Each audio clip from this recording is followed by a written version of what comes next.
with us Ryan McLaren again with us today. Ryan, lovely having you with us. Ryan, we've been seeing a lot of changes in the net session since the last two losses. So how do you see, what are your hopes for the next match? I think as considering where we are in the situation that we've lost the first two games, we realise that there's these next three games are massive for us to try and give ourselves a chance, to getting into the playoffs. Because the games are going to be thick and fast, we need to respond pretty quickly. So the preparation has been good, it's been intense, but I think that we've all done the work in the nets now. It's about applying that in the games, still trusting the processes and what we've been doing up to now. We've seen you catching some one-handed catches during fielding sessions, also right near the boundary line yesterday. Some of that has already aired on ARY News. Do you think it was fielding we were lacking in? Where do you think the weaknesses lie?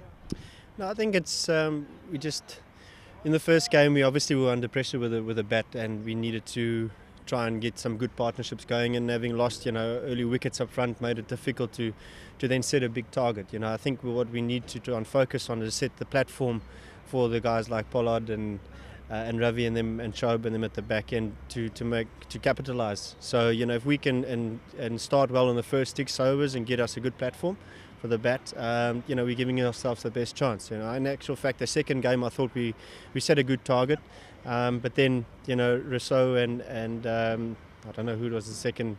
Safas that batted really well in the middle phases that set up the game for them. So I think if we can give ourselves a chance with the bat and then execute and take wickets in the middle with the ball this time will be important.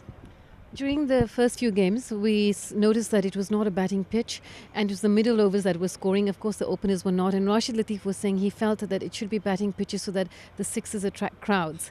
Another thing that fans feel is perhaps there's one bowler lacking, but we have a number of all-rounders. So do you think the strength of the team is strong? Yeah, I think we've got our bases covered. I suppose you can argue that you probably need maybe one extra seamer to just give you that extra bit of backup and maybe the striking power in the middle.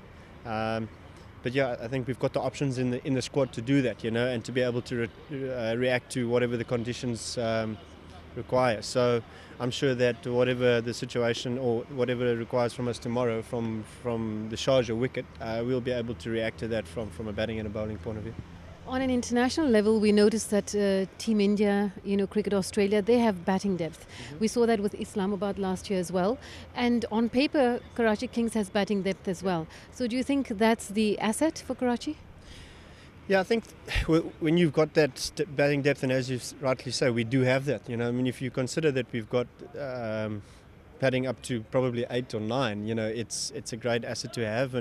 But then sometimes that there's a danger of passing on that responsibility to the guys in the lower order, which we haven't done.